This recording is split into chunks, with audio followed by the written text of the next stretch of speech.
This week's episode of This Is Only a Test is made possible by Ops Genie because incidents happen. Thankfully, Ops Genie empowers devs and ops teams to plan for service disruptions and stay in control during incidents. It also gives teams the power to respond quickly and efficiently to unplanned issues and helps them to notify all the right people through a smart combination of scheduling and escalation paths. With Ops Genie, your next incident doesn't stand a chance. Visit opsgenie.com to sign up for a free company account and add up to 5 team member. Again, that's opsgenie.com. Never miss a critical alert again with Ops Genie. Hey, let's start the show. For Thursday, December 6th, 2018, welcome to This Is Only a Test, the official podcast of Tested.com.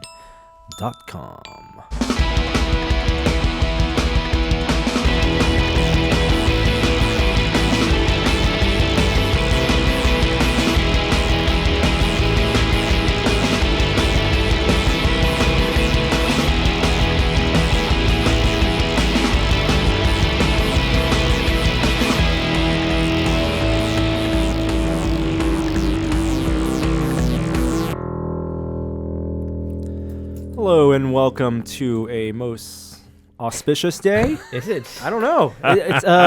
Today's the 6th, and I got a question for you guys. First of all, I'll introduce you because for people listening to audio, we don't have our usual cast of characters here. First, Jeremy Williams here. Hi, Norman Chan. Hi, Jeremy. I'm gonna take my Advil right now. Very good. Oh, that sounded great. And also, because Kishore is unavailable, we have back for the first time in a long time, Patrick Norton. Hi, Norman. Hey, Patrick. Got a question for you guys because you both have kids. Yes. Now, obviously, for counting the years, like their birthday is their birthday. You're 1 year old on the date of your birthday, a year later. Okay. But for a month, are they a month old after 4 weeks, or is it the date? This comes in the under next the month? heading of if you have to ask, it's not important enough for you to know, and that's for somebody else to figure out.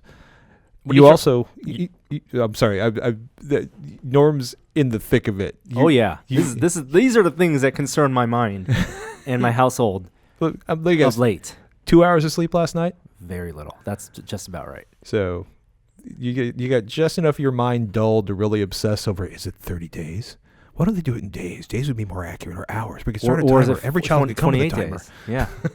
What problem are you trying to solve? Well, is today my baby's 1 month? Is he 1 month old today? Because it would be if you It go would- by the date, the 6th. 28 days, or no, by the day. date. Yes. No, that's not how it works. Oh, you just go by the actual weeks. Yeah. 4 weeks per month. Yeah. There are 13 months in a year. I can't imagine celebrating any date like 12. that a month later. But you do it for the year. For the year, yes, because that's a cycle. So let's say 48 weeks later, are they 12 months old? 48 weeks, right.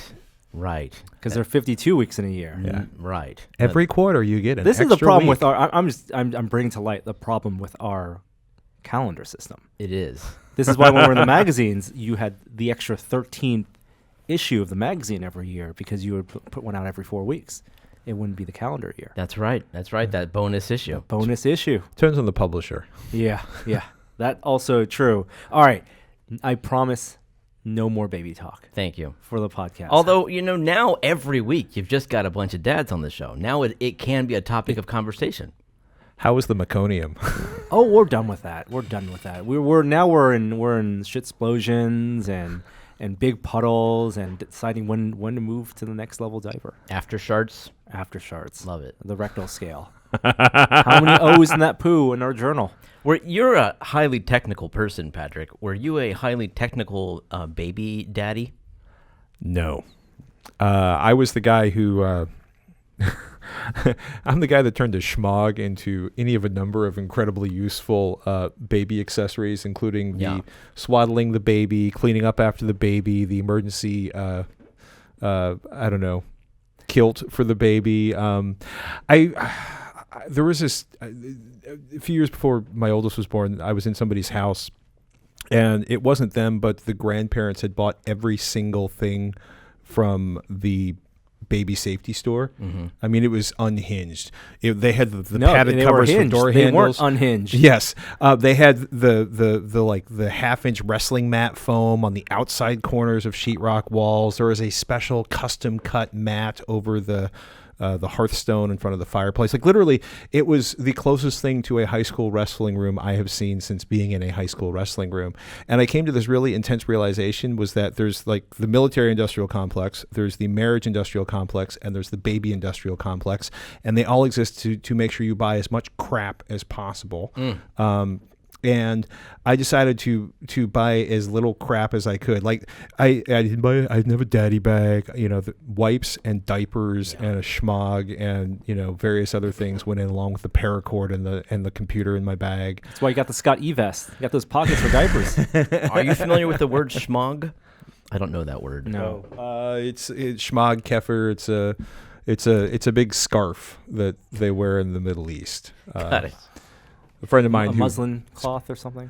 Yeah, I'll. There's one in my bag over here, but I'm not sure if I can reach it without knocking the table over. But I was thinking because you were sharing your experience, which I think every parent who's not incredibly drugged has, where you see the child in the crib and you have that sheer unbridled panic attack because you can't tell if they're breathing. That's every minute. Well, like I don't sleep now. I just rest my eyes and try to listen to breathing. I'm so sorry.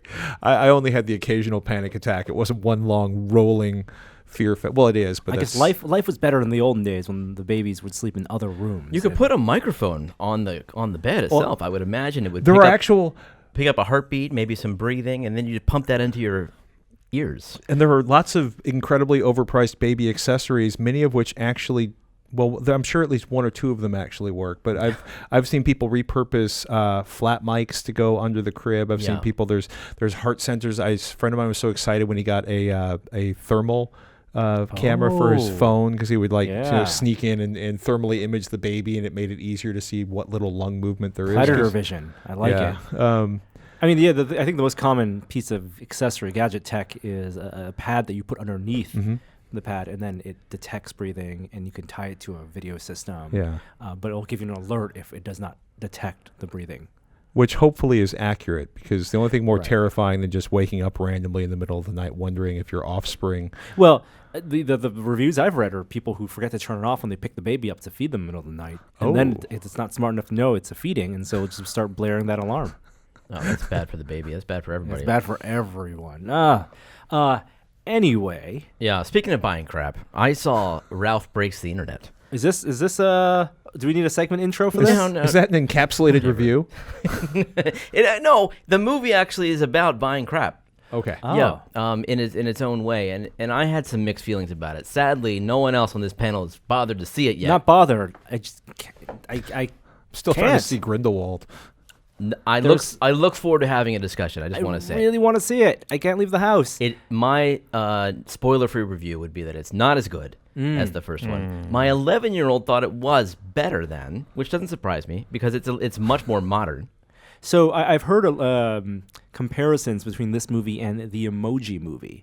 In terms of it's kind of Shrekified in terms of like references everywhere. Dude, the references are like, at least in the first movie, the references were classic properties, right? For whom like nobody's earning money, right? It was just fun. Right. Every little thing was an Easter egg. So this is product placement taken to a level, extreme level, and also a meta awareness, hopefully, of that, and it plays on that product placement. There's nothing meta about it. It's just like this is in your face. Here's like, product placement. Here's the eBay logo, and here is Twitter and Google, and so all the properties. One of the things that you would hope from, like, and the things you admire about like a Disney film or Pixar film is that there's a timelessness to that, the story, right?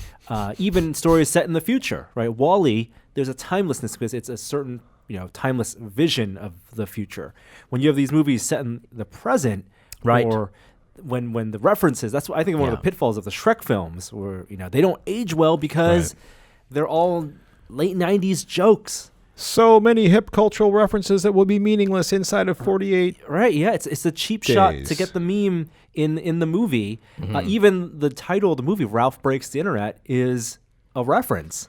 So I hope that they would go back to at least like what is the central core of the film? I guess is there See, a this big? Is what I want to talk about because I got a problem with it. Like, there is one. The whole though. premise is based on a problem that I don't think is worth like contemplating. It's not a problem. It's no more a problem than it was in the first film, and they have no Tell me problem it's about with it then. it's about video game history archiving and preservation. Oh, that'd be great. Like if Jason Scott like played a role in the. And it's about losing the historical the heritage of classic arcade games. Dude, like that would touch everybody's heartstrings. Wouldn't that, right? I love it. Right? Modern games versus the Yes. old games. And No.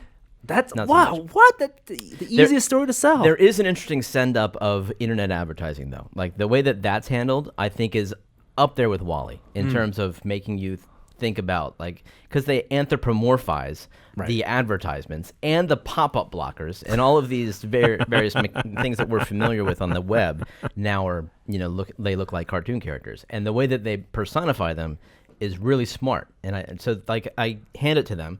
I just wonder if I look forward to having a more in-depth discussion. I also saw in the trailer, at least, that there was some reference to the dark web, and they manifest that, physicalize the dark web. Now, did they go far enough? Because that's a place I don't expect to appear in any form in a Disney film.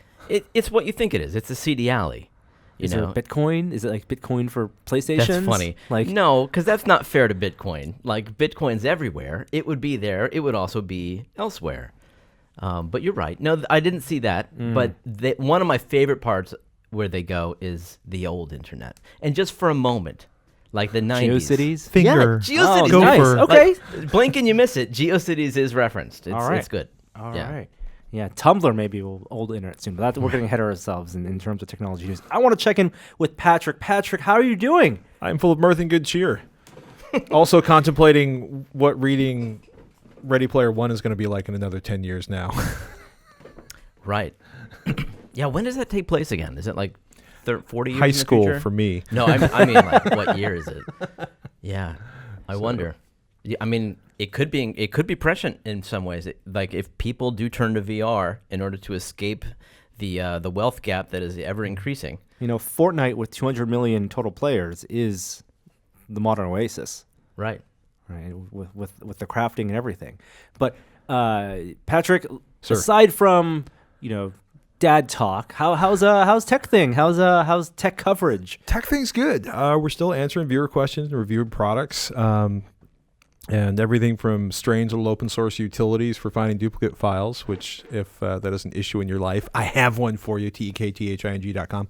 And getting ready for CES. Remember CES? Yeah. Last year was the first year in 15 years I didn't go to CES. Did it feel uncomfortable? It did. I actually felt great the first day. I was like, oh, I'm not missing anything. And then I missed the blackout.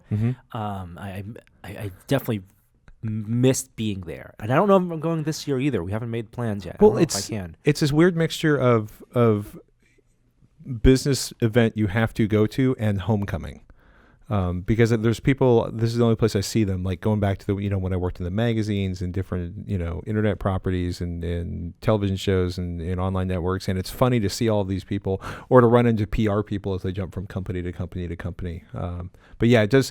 My running joke for a long time has been that New Year's isn't January 1st. It's actually the first day after CES ends because I can't really begin the new year until CES is out of the way.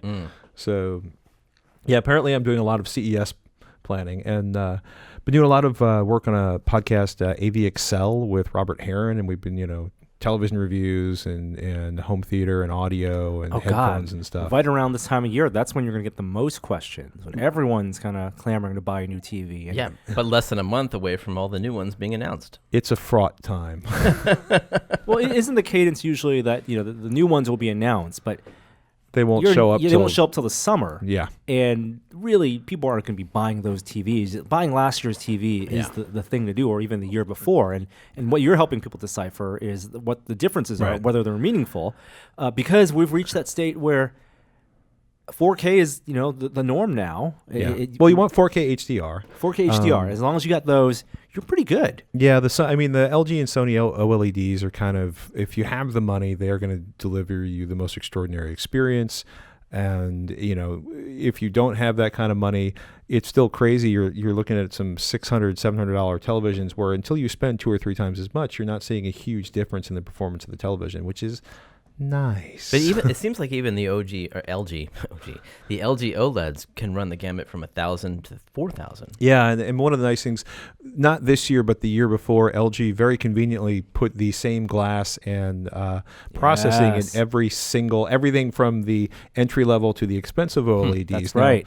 They also just announced a couple weeks ago, or maybe a week ago, that some of the stuff they're doing to upgrade the processing going into their panels, and that's kind of, I think Sony's got a little bit better processing than LG does, but it's finally not a terrible time to buy a television, and also we're going to probably be throwing rocks at CES because I suspect there's going to be a really irritating amount of 8K conversation. Oh, yeah.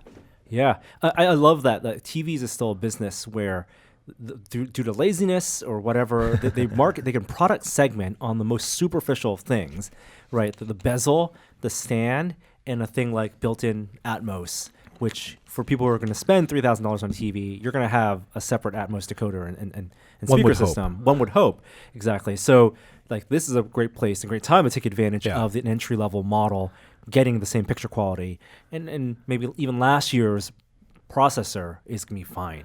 It's been fun also because as the OLED prices have come down, we've also seen, for example, there's a lot of competition at the entry level on the speaker side of things and headphones. Headphones are still, they are advancing at a pace more rapid than I would like. I mean, they're not necessarily that much better, but it's incredible to see what people are delivering for the money they're delivering it at. Even on the low end. Even at the low end. Yeah. The earbuds I've gotten over the past couple of years have blown my mind. Yeah. And that's going to, I don't know when that's going to taper off. I think it's going to taper off when we finally have a truly badass $35 earbud, which I'm not holding my breath on. That's going to take a couple more years. But it's been really crazy looking at what people are doing. For example, I brought to show you guys a headphone amplifier from the guys I know at JDS Labs, the Atom, and they're really into delivering incredible, objectively tested performance, so that it's basically beyond what you can hear as a human. And they put together this amplifier, and it's half or a third of the price of their high-end amplifiers, probably delivers slightly better performance. I mean, the numbers on it are ridiculous. In terms of the signal to noise ratio, the frequency response is flat. It's ruler flat. It's this $99 headphone amplifier that outperforms some stuff that sells for a lot more. And it's been fun because there's been some warring inside of the audio kind of nerd community where people are starting to do some more objective testing. And, to get the most out of that $99 amplifier, what kind of money do you have to spend on headphones? Oh, well, most people truly probably don't need a headphone amplifier, but as soon as you start spending, it is interesting for me. When I started, I picked up an LG Android phone a couple years ago, and that was the first time I realized how crappy a lot of the audio was on Android devices. And that was kind of when I really started having, I had an AudioQuest Dragonfly, and an OTG cable so that I could listen to something, because it was incredibly weak. The headphone amplifier was incredibly weak, and there were some other issues with it.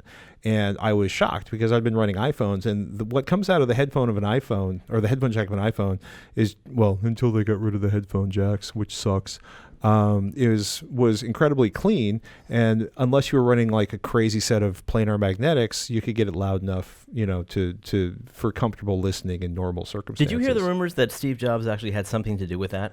That the story goes that he vetoed the quality of the headphone audio early on in the iPod days, and then into the cell phone days, he always had a say on it. And he would reject it. He could hear the differences. He had incredibly good hearing and cared a lot about music. I have heard things that I would believe a lot less about Steve Jobs. That actually seems fairly reasonable. But it's, in terms of, if you're starting to spend $200 or $300 on headphones, at some point, for me, it's kind of like the difference between having a super tuned suspension and a big set of brakes and a big engine, because, essentially what you're doing with an amplifier, right? You're accelerating the diaphragm inside your headphones. And the cleaner and better that is, the more perfect the transmission of music. For me is like what would have taken a $500 headphone amplifier a few years ago, they're doing for like $99. Wow. Yeah. Have you used those new Dolby headphones? No. I find most of what Dolby does with headphones to be incredibly frustrating. Gimmicky or Yeah. Okay. It's just it's Is that fair for them to set the standard and also sell headphones? it's Dolby. They're going to do what they want. And I actually say that with affection because I love Dolby surround sound. I have fundamental issues because people keep telling me it's just like having a full surround sound set of speakers. It's like, I have a full surround set of speakers. It doesn't sound like the noise is coming from behind me. Quit saying that, because every time you do that, it pisses me off, and I can't actually write about what I like about the product. But mostly, though, the Dolby headphones seem incredibly expensive. They're super expensive, but the whole idea is exactly what you're talking about. It was this positional audio, that a lot of like VR headphone companies, the ones that failed, try to do as well. So when you can walk around your living room and feel like the audio is coming from a fixed place. I mean, I did a review recently of Odyssey's Mobius, and they have a whole bunch of 3D sound expensive. Sorry, I find a lot of the stuff, it's pretty good for watching movies if it's done right. Oh boy. Oh God, we're losing him. Uh-oh. Get that water in, Patrick. And that's going to be an edit. Sorry. We don't edit here. We do it live. I should have just cursed a whole bunch over that one. I find it frustrating because a lot of, for example, one of the things about these Odyssey Mobius they're going to be great for VR because they've got head tracking. And it's like, well, yeah, but every VR headset does head tracking. You don't need head tracking on head tracking. What you need is an incredibly clear reproduction of the signal that's coming out of the device. And so for a lot of I find a lot of the stuff people are doing to sort of soup up the audio experience by doing a lot of processing. Some of it's impressive, and a lot of it's just really irritating. That's the way photography is going. All this computational photography movement. Yeah. With the fake bokeh and the fake depth of field. Yep. Why not apply that to audio too? Well, I think for most people who are buying audios, and it happens with a lot of consumer products, right? You make a business out of selling a mid to high range product, a $300 product. It's tough to get people to buy that stuff year over year outside of expanding your market. But you reach a point where people are happy with what they have, and they're not going to spend another $300 on a pair of Beats headphones. So you gotta put another gimmick in there. I mean, it's basically the story for every consumer electronic device today's day and age. But we're getting too much into tech. Sorry. So How deep are we in, man? we are. Holy cow. I know. Let's play some music. Let's play some music.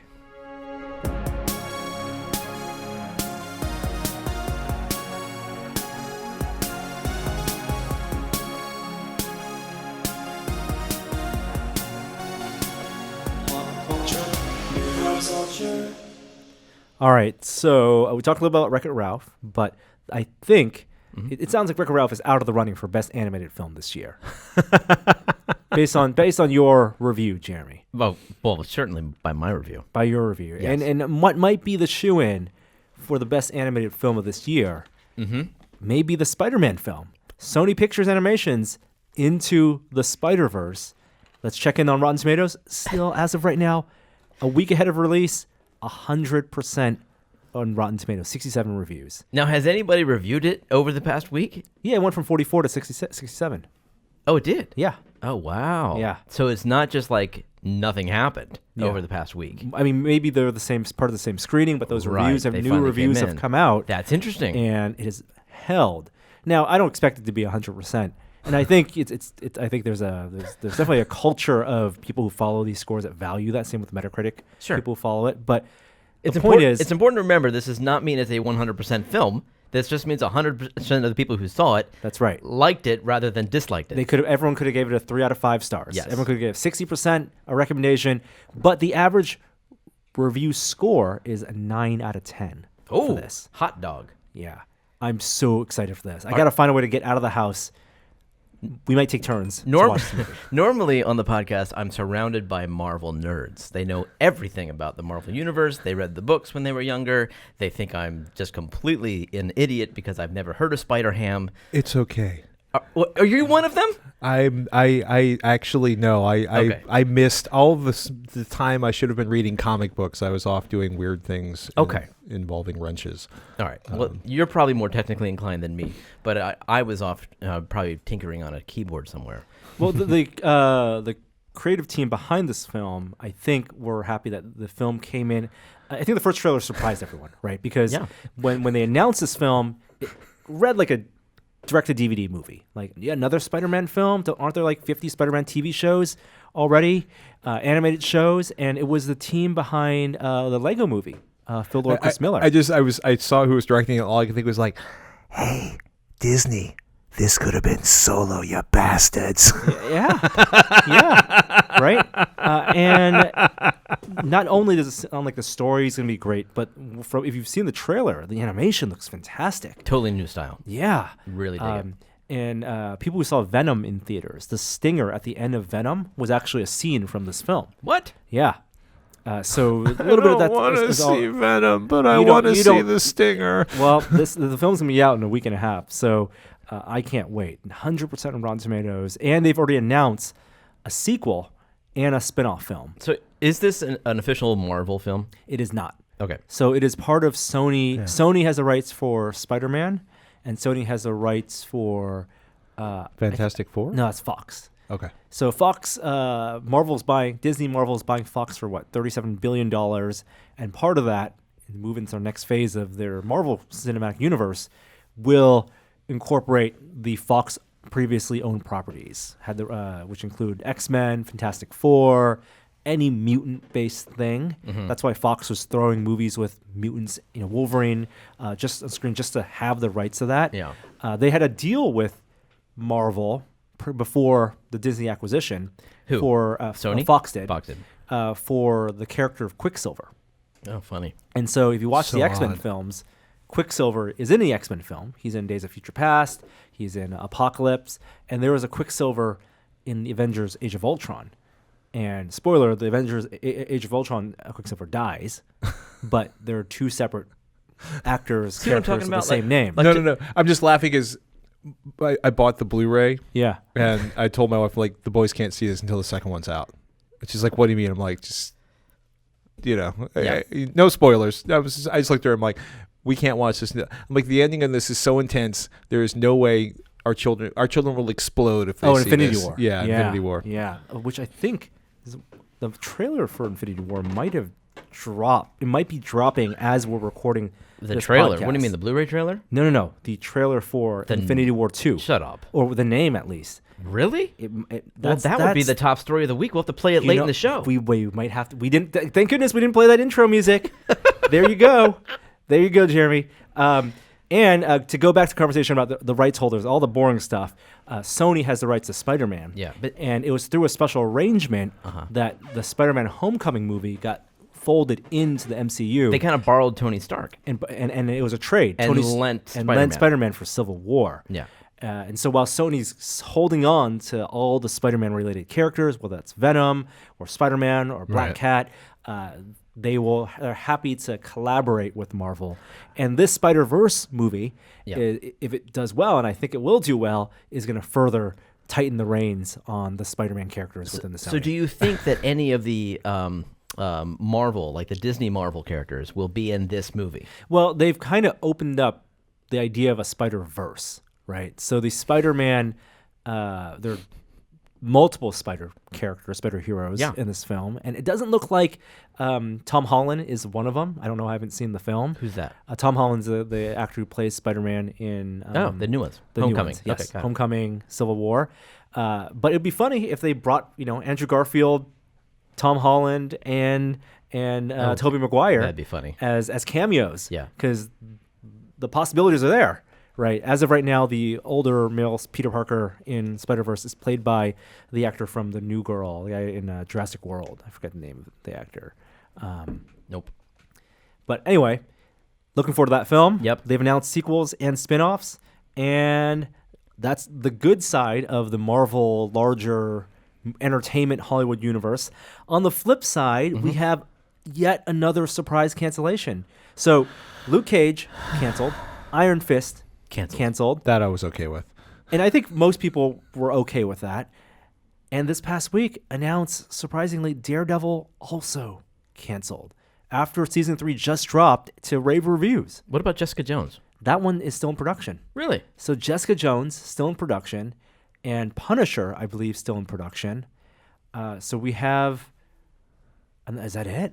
Are those the only 2 Marvel shows Well, left? there's that crossover one. The Like Defenders. the They're not going Defenders. to do Defenders Okay. too. Yeah. So Daredevil being canceled, and that was one that not only kicked it off, Yeah. and built that Netflix Marvel Right. relationship. But I guess if you do the math and how expensive these shows are to make, I think a bunch of factors probably came in, right? One, Netflix knew that Disney was going to start their own Marvel Disney Plus subscription service and pull a lot of people away. They weren't incorporating these characters into the larger Marvel universe. They kind of alluded to, things that happened in Avengers 1, but it was very clearly separate universes, right? Even with Agents of S.H.I.E.L.D., they had repercussions from Infinity War because that's a Disney-owned Right. ABC show. Netflix, they can't control that. And what the Russo brothers, directors of Infinity War, talked about, they considered maybe having cameos from the Marvel Netflix shows. It was going to be too convoluted. They'd rather keep it separate. Netflix also knows that they know how people are watching these shows now, right? Season 2, season 3, probably diminishing returns. And not only diminishing returns for viewership, but for new subscribers. That's all they care about. New subscribers. I was Once you gonna got them say, hooked 'cause in, Netflix is all about growth and moving forward, and they That's already right. know this is shutting down, and it's frustrating because it's also, they probably know that the majority of their subscribers are not going to cancel because Daredevil is gone. it's not as compelling as Friends, turns out. What are you talking about? The old TV show? Yeah. So do you hear about this? Netflix has the rights, or had the rights. Friends, the TV show, all of seasons were on Netflix. And guess how much Netflix was paying to syndicate, not exclusively, because Friends is on TV all the time, but just to have Friends on Netflix, how much they were paying. $200 million a year. Dude, No, can't that's be that.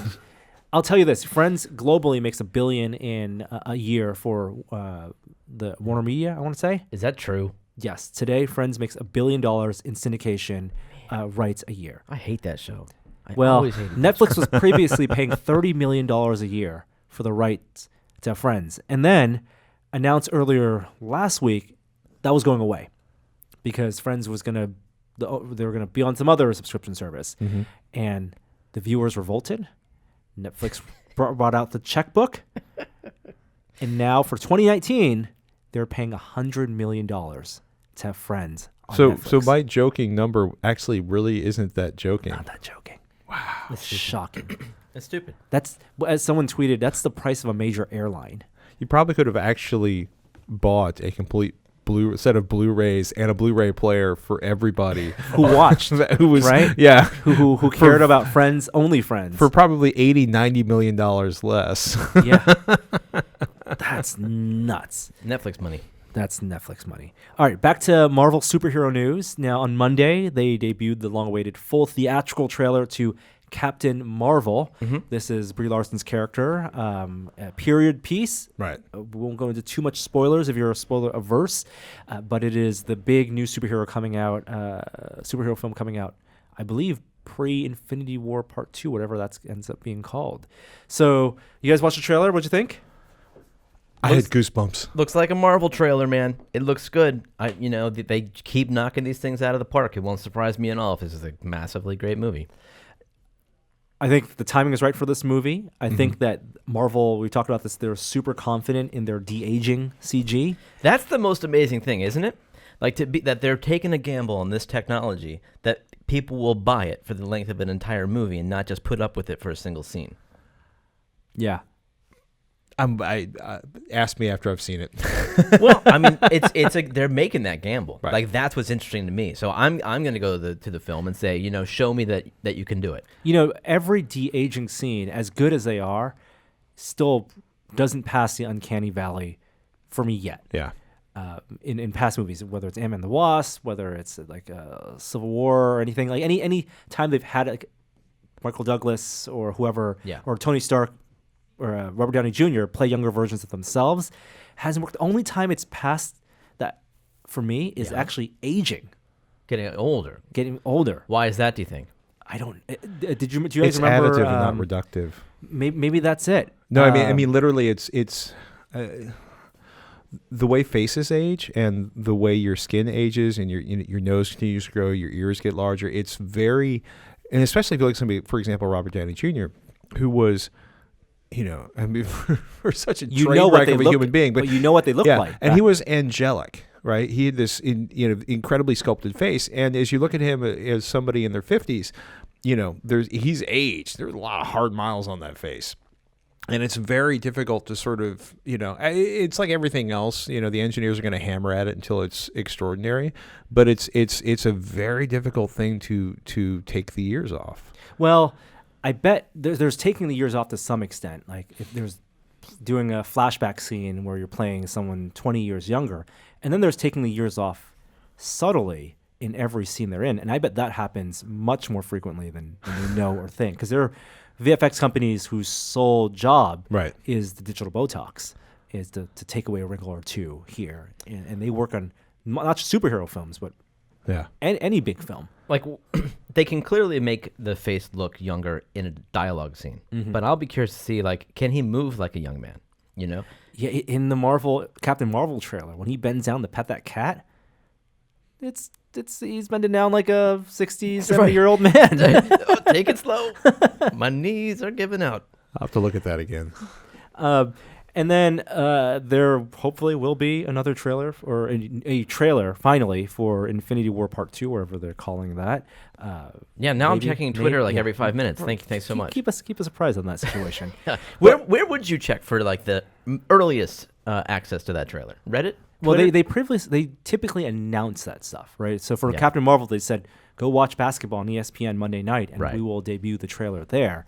But I think like trending on Twitter, if you keep a live search on that and refresh that, maybe you'll find a link, or you might get spammed into psyched out and clickbaited.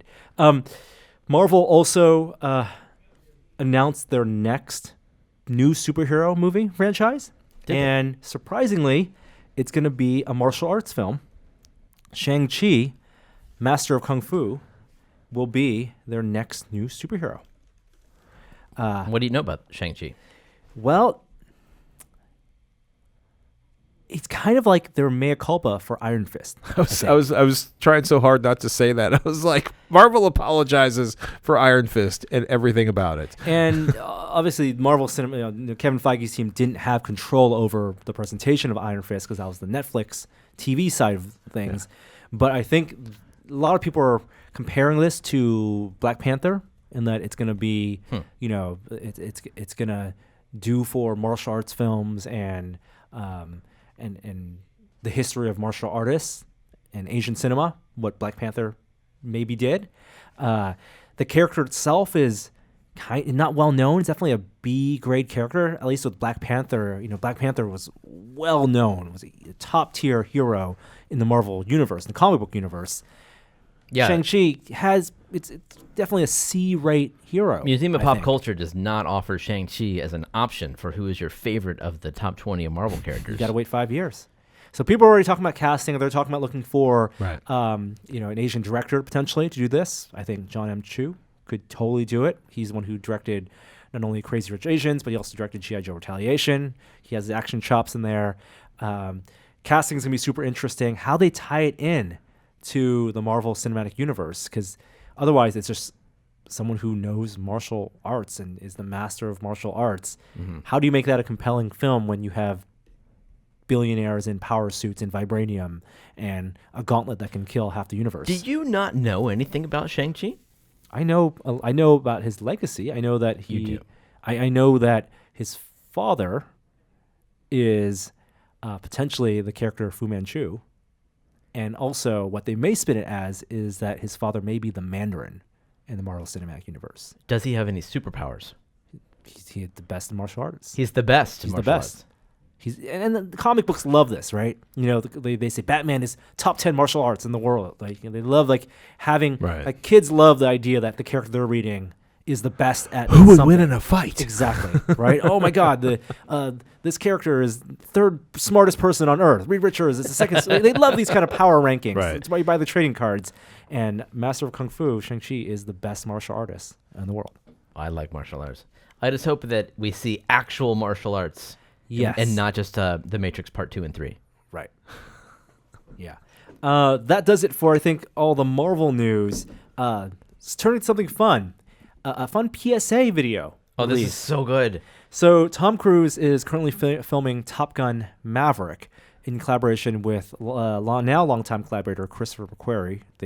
He directed and wrote Mission Impossible Fallout. And maybe this is also to promote Mission Impossible Fallout coming out on Blu-ray. They shoot these in San Diego at the Air Force Museum. At the actual Air Force. But it was a post on the internet where both of them did a PSA, an old school PSA about turning off motion smoothing, or as they call it, motion interpolation. That's it. The problem is, like, I am so glad that they're taking a stand against this, quote, feature in all of the new TVs that you're reviewing. I hate this It's been feature. in TVs for a long time. Yeah, no doubt. But the PSA itself is not very good. It's like a minute and a half long. They don't show a single example of what the hell they're talking about. It's all technological gobbledygook. It feels like some production assistant or some assistant producer had this idea and like, how do we tease that they're filming Top Gun and also bring awareness that Mission Impossible Fallout's coming out on Blu-ray? Well, let's do this fun thing because you're beating a dead horse. They're talking to people on Twitter. No, both of we're these speaking guys, to the choir. Christopher McQuarrie is really a vocal opponent of this, of motion smoothing. And they mentioned that other filmmakers, Chris Nolan included, are working with TV manufacturers. We talked about this on the podcast to make the setting of motion smoothing at least not the default on setting, or at least make it easy to turn off. Because even on my LG TV, they're like, you go to the menu and there are 5 different motion smoothing options. There's a lot that could be done to make everything in televisions easier to set up and configure. Yeah. And the whole, everybody's got a different name for it. It's funny because I one of my favorite rants of all time was a fairly sophisticated video engineer who, we're allowed to curse on this podcast? Oh yeah. Who basically was like, I'm fucking tired of being chained to a fucking standard done with inferior technology at the beginning of the last fucking century. And then he got really profane. But it's interesting because so much of what makes cinema is the feel of the way the video hits your face. Dude, 24 FPS. If I made a film and put years of my life into it, wanted to look a certain way, and I cared about the framing and the frame rate and the film grain, I'm not arguing. I know you're not, but I'm just saying, like, yes, this is a problem for creators. Well, I think depends on the creator, depends on the movie, depends on what they're shooting on, depends on 100%. I think we had this conversation with film digital divide, and vast majority of filmmakers are totally okay.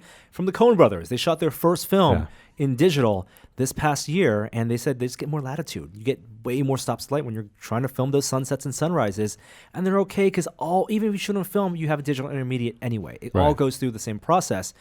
What you're talking about with frame rate and shutter speed, those are independent things. They tie together. But the frame rate in which a film is displayed at 24 FPS does subconsciously look different. Yeah. That's not to say that needs to be the case for films for the rest of... But, we think of movies as looking like a movie because, all these people grew up watching these movies that look like these movies. Well, we also grew up with movies... It's a generational thing. We also grew up with movies looking like movies because we went to a movie theater. Yes. And not watching it on our phones, right? Like the 2-hour time for a movie is something, the 2-hour, telling a story in 2 hours, that's being challenged now. Yeah. And you have directors encouraging new filmmakers to experiment with what it means to tell film movie in 45 minutes and tell a full story that way. Yeah, you would compare that to television, but what makes that different if it's a good story? There's I'm going to walk away from the contemplation of the sort of like everybody has the attention span of a gnat. But I think what really makes a truly great cinematic experience is that I am transport. It doesn't matter if it's freaking 4 hours long because I am in, at least until I have to pee. It's a biological limit. Yeah. We're talking about literally biological limits. How long before... Well, that's why movies back then had intermissions. I don't understand the comparison exactly. I mean, it's one thing to give somebody constraints and have an artist work within them. It's another thing to take their product and then contort it. That's true. That's true, right? Yeah. And that, I guess, is the basis of the problem. What people call film, I think we're arguing semantics here, right? Like the definition of film is going to be an ongoing, changing, fluid Well, thing. I mean, it to some degree, it has been for a long-ass time. But the director's vision and the filmmaker's vision, we want to preserve as much of that from end to end as we can. Yeah. There's no argument there. It should be the right thing to do. Like, should you go to a museum that has a Picasso exhibit wearing glasses that refract light so that it looks prettier? No. Look.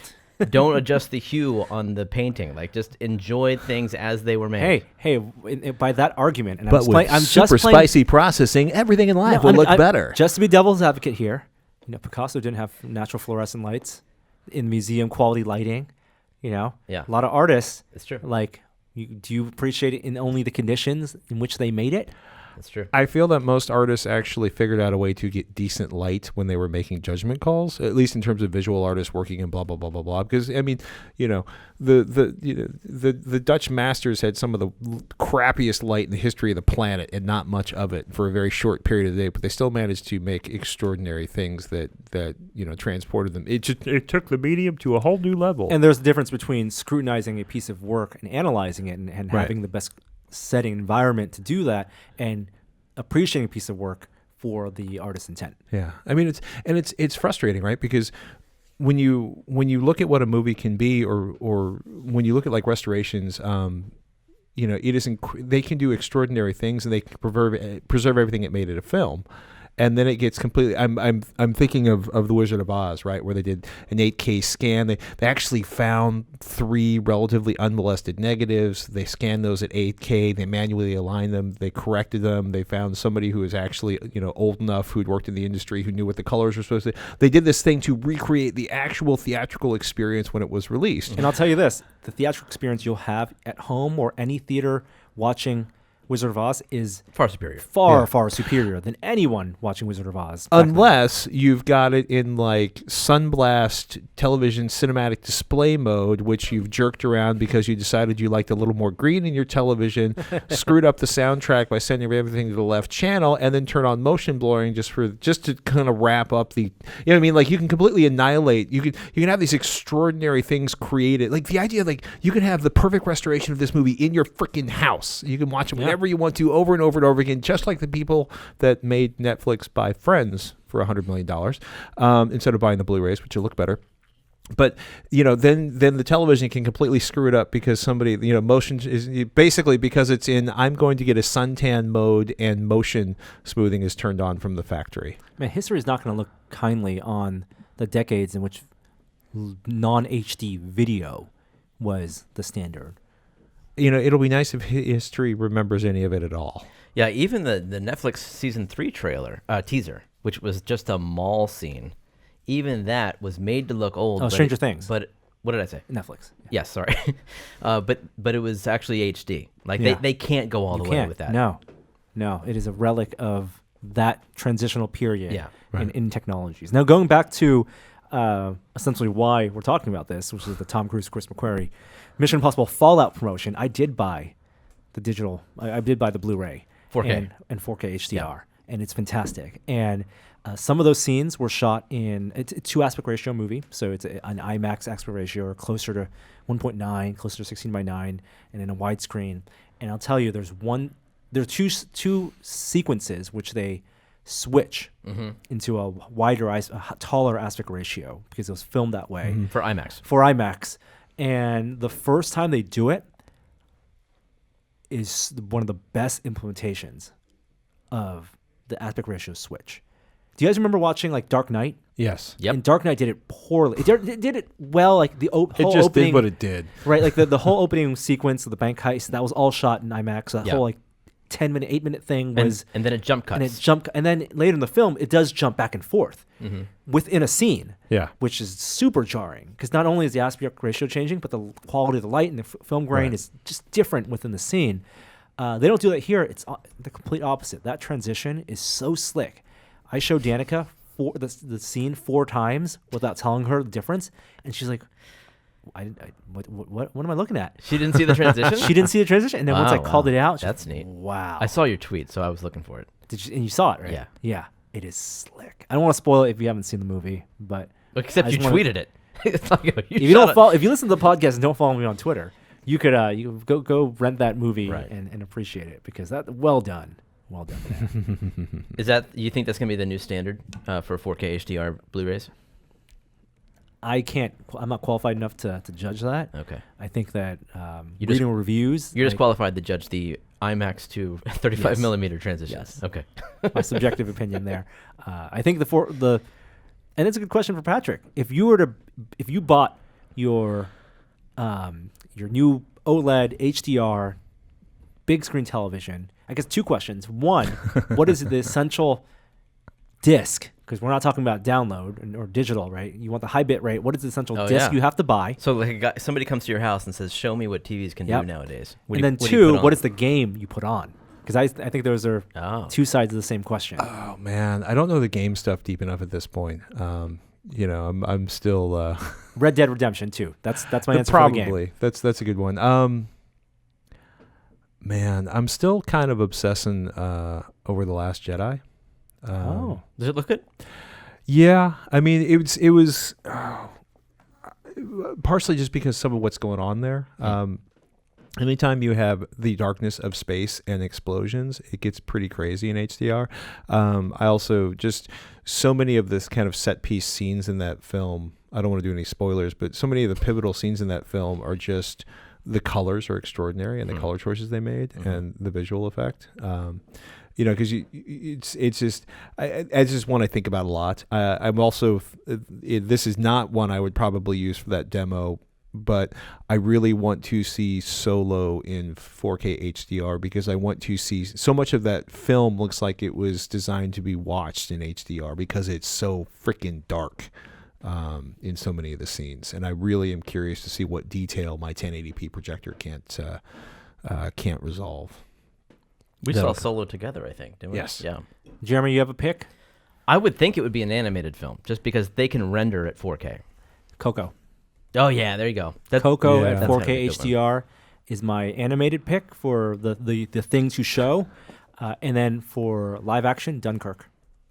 Dunkirk shot in IMAX. I'm laughing because it's 2 movies that are exquisite. I am a huge Christopher Nolan fan. I don't know if I will ever be able to watch Dunkirk again. I love it. I've been putting off watching it. Like I've watched most of his films about 1 billion times, but that was so wrenching, that ride he takes you on. Incredible film. And Coco, of course, makes me weep every time at the end. I actually don't have a physical media 4K player. I just stream on iTunes. Most people don't. You're missing so much. What is the game console, right? The Xbox One X is the one that has the 4K decoding. PlayStation 4 Pro doesn't have it. And Patrick, so do you recommend people get like a dedicated 4K Blu-ray player? Robert and I are both extremely bullish on physical media because there was a point where I was like, Netflix is pretty good, and then I ended up being side by side Downton Abbey in Blu-ray versus the Netflix, and it was astonishing how washed out it looked in the heavily compressed version that streams That's not over even the 4K. internet. You're just talking about HD. That was just 1080p HD. In 4K, the side by side I did was for Planet Earth because Planet Earth 2 is in 4K HDR on Netflix, and it looked great streaming, and so much 4K HDR looks great on like iTunes, but when there's when there's motion, that's where I notice it. That's where the compression happens. Yeah, I can see that. Any kind of noise. Yeah. All right. Let's get through pop culture. Last couple things. Star Wars, Disney released these new animated shorts, kind of retelling part of the original Star Wars story. They're very stylized, almost anime-like, and I think I would love to see. This is what I'd hope to see from the Star Wars Resistance animated show, which has really fallen off my radar now. But very labor-intensive. They're very short little vignettes telling, Luke's story, Vader's story. Super fun to watch. They're all online. They're to promote a new Star Wars Kids YouTube channel. Oh, Yeah. okay. And I'm not a huge fan of these. Like they're Too stylized for you. It's not the style of the animation so much as the just the quirky sense of humor that they have. It's like a very Lego Star Wars. You got like R2-D2 skidding to a halt and C-3PO bumbling around, and they use the audio from the movies, and the music is all there, but you have this slapsticky comedy. But you're talking about, you just point out the two slapstick characters. The Vader one is full on serious. Well, that didn't happen. Like that was completely out of the end of Rogue One. Rogue One. Yeah. And so I didn't want to see that. That's not a part of A New Hope. Like that was and also like kind of gruesome. It's awesome. This is the good. I mean, animation can be dark. But for like to premiere YouTube Kids with a choking scene. Oh, kids love it. Oh, no doubt. Kids No love it. doubt. There's the Wampa scene from Empire. Hopefully these are well received enough that they can tell some original stories in this style, because I would be all down for that. There's a Console Wars. Was this a book? Was it a book? You haven't not read the I have Console not Wars? read Console Wars. I am aware of the concept of the Console Wars. I lived it, Jeremy. That's true. Yeah, you did live this one. This was basically Sega entering the console scene. Okay. With the Master System and then the Genesis, right? Where they took on Nintendo. Yeah. Who would take on Nintendo? See, this is the plot of Wreck-It Ralph 2, Wreck-It Ralph 3. It should've like been. come on. Yeah, right. Like this kind of like dramatic, we're at the 25th anniversary of PlayStation, like we have the NES Classic, like this kind of old school. Yeah, man. Like the tension between consoles and arcades, like should have been, there's opportunity there, Disney. Well, they're taking the opportunity here. Like, you can't roll Vanellope Von Sweets into the Console Wars. Not easily. Rewrite your fiction, but okay. So, yeah, it's a book came out, like 5 years ago. Have you read it? It's, about what we talked about. Yeah. No? Yeah, No. You didn't read it? It's an interesting read. It's good. It's well worth your time. It's good drama. When you read this book, you come out of it thinking that Sonic the Hedgehog 2, in particular, was like up there with the Sistine Chapel. It's like it was like an amazing accomplishment. Technical achievement. Well, also just gameplay design wise, yeah, just Okay. like they nailed it. Like what they hit with that was all the right notes, and people who lived through that will tell you that it was. So is this a good new stuff. documentary? Is it a new fictional? It's a TV narrative? series. We Okay. don't know what network it's gonna be on, but Seth Rogen is helping to produce it, and they're turning it into a TV series. That's great, man. More old, and like it seems like the right time for that. The people who grew up with this stuff want to watch documentaries about it. A lot of money in nostalgia. Yep. Yeah, a lot of money in nostalgia. Okay, before we go into tech news, I have one more story I just put it in pop culture because it seemed like the only place to put it, but I think it'd be a fun thing to talk about. Have you heard about this $100,000 bet in Vegas? Love it. All right, this is I totally hoovered the article when you posted it. in Would You Rather territory.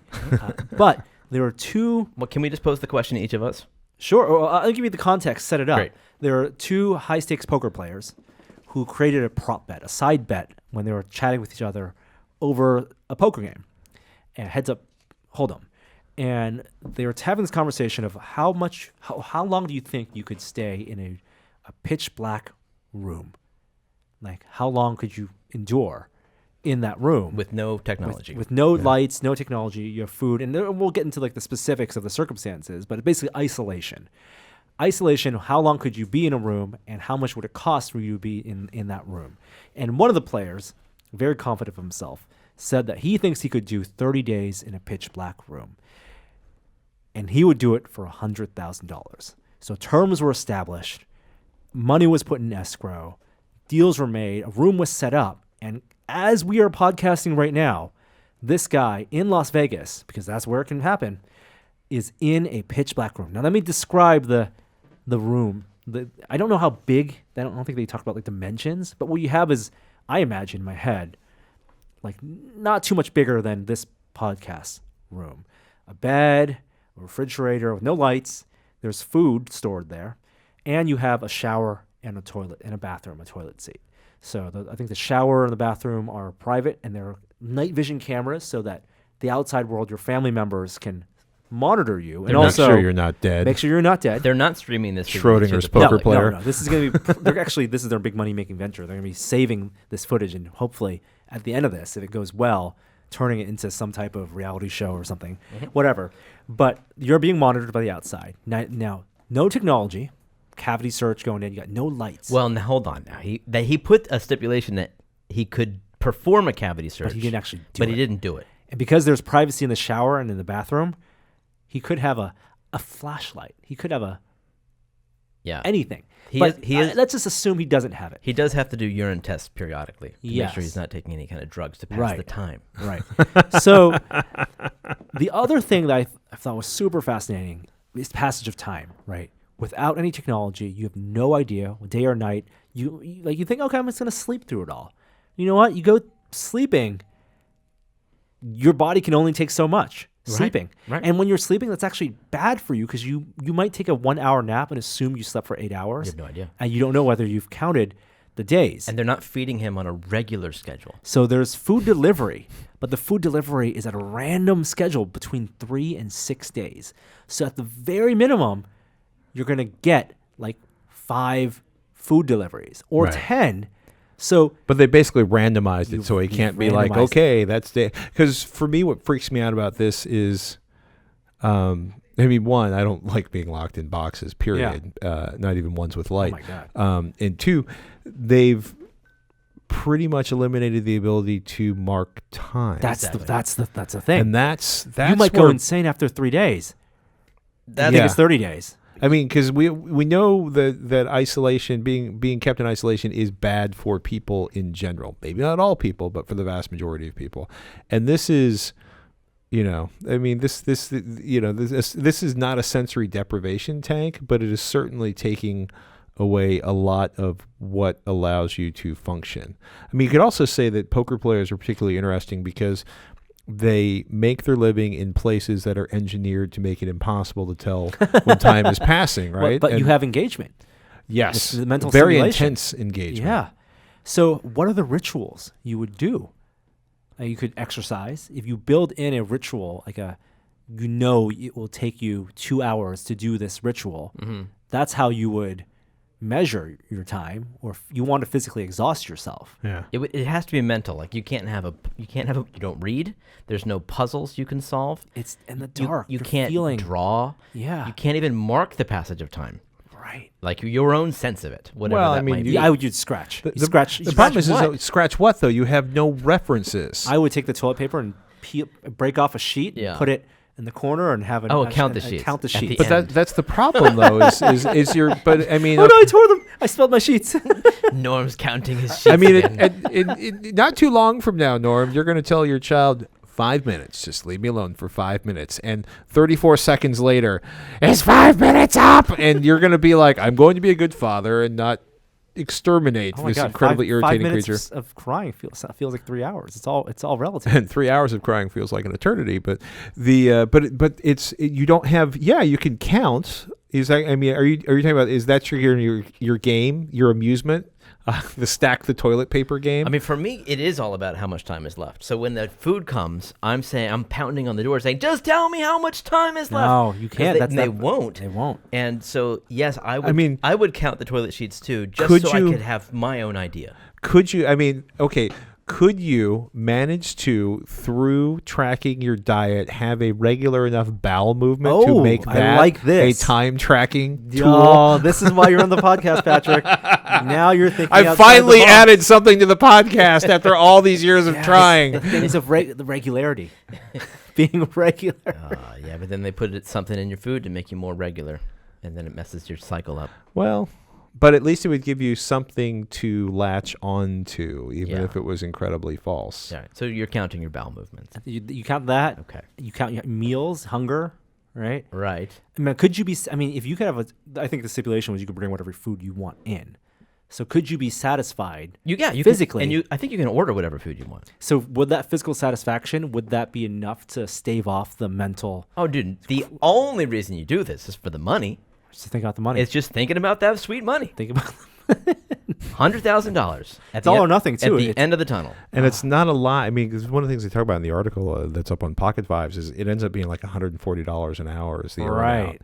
So this is a pure pride. This is a stunt. And who knows? Maybe it's a void. Can he get out if he has to be let out? Will they let him out? There's probably a safe word or a safe. Oh, yeah. I'm sure whoever's Yeah. putting up the money would love for him to get out. Because they get to keep the footage. Yeah, and they got the story. They got the story. The world's a messed up place. What amount of money? Let's put it out to our panel here. Jeremy, Yeah.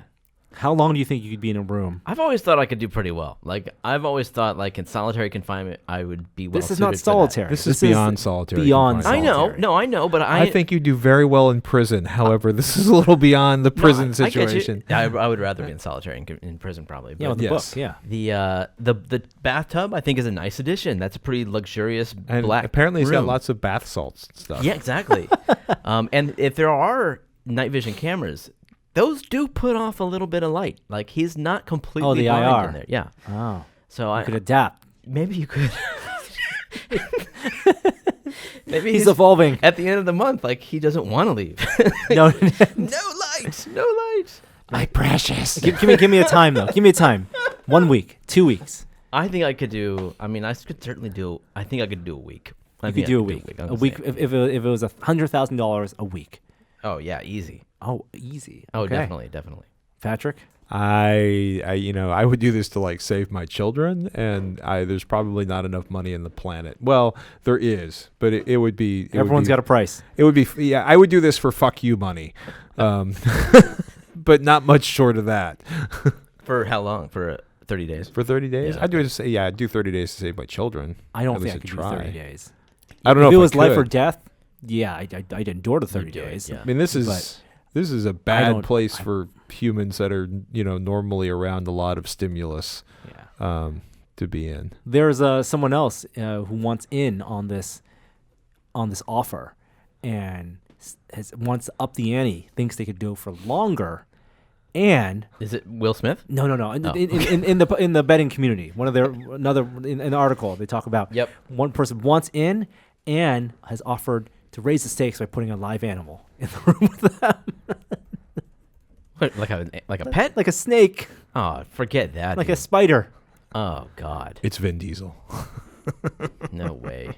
All right, that does it for our long pop culture segment. Before we move on to our next segment, I want to thank the sponsor that made this episode possible, and that's Ops Genie. Because incidents happen and they require complex coordination between operations and software development teams who are putting out fires every day. That's why getting alerts immediately is critical. Thankfully, there's Ops Genie by Atlassian. Ops Genie empowers devs and ops teams to plan for service disruptions and stay in control during incidents, giving those teams the power to respond quickly and efficiently to unplanned issues. And it helps notify all the right people through a smart combination of scheduling and escalation paths that account for things like time zones and holidays. It tracks all activity and provides useful insights to improve further incident responses. With Ops Genie, your next incident doesn't stand a chance. Visit opsgenie.com to sign up for a free company account and add up to 5 team members. That's opsgenie.com. Never miss a critical alert again with Ops Genie.